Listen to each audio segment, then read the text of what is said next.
শাপলা আর পদ্ম ফুলের রাজ্য নীলফামারীর সিংদই বিল।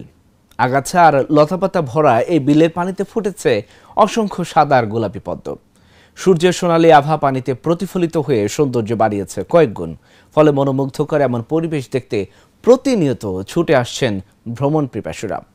নীলফামারী থেকে সোহেল রানার পাঠানো তথ্যচিত্রে ডেস্ক রিপোর্ট।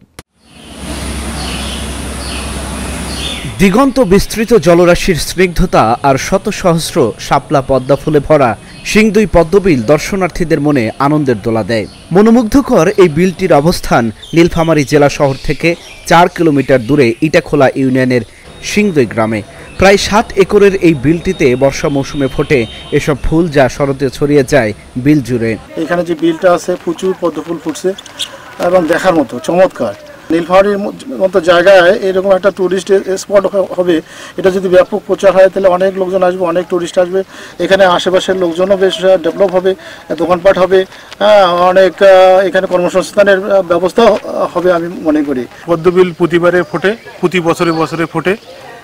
অনেক মানুষ এসে 500, 600, 1000 মতন মানুষ জয়সা প্রতিদিন করে। গেল কয়েক বছরে সামাজিক যোগাযোগ মাধ্যমে পরিচিতি ছড়িয়ে পড়ায় সকাল থেকে সন্ধ্যা পর্যন্ত দর্শনার্থীদের আনাগোনা এই বিলে। জলের ছন্দতালে খুব কাছ থেকে প্রাকৃতিক সৌন্দর্য উপভোগ করতে নৌকায় চড়ে পুরো বিল ঘুরে বেড়ায় এখানে আসা দর্শনার্থীরা। বিলটিতে আসতে যোগাযোগ ব্যবস্থা সহজ ও উন্নত করার দাবি দর্শনার্থী ও স্থানীয়দের। আমাদের পদ্মবিলে বর্ষাকালে ফুল ফোটা শুরু হয় এবং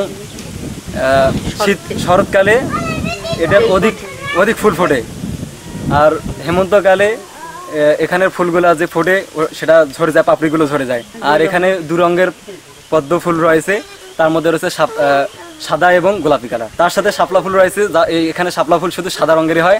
এখনকার যে শাপলা ফুলগুলো রয়েছে দেখতে সাদা রঙের এবং বড় বড় সাইজ। প্রাকৃতিক সৌন্দর্য মনোমুগ্ধকর আর দৃষ্টিনন্দন এই বিলের উন্নয়নে প্রশাসন নজর দিলে দর্শনার্থীদের ভিড় আরও বাড়বে, এমনটাই প্রত্যাশা স্থানীয়দের। Dhaka journal news desk.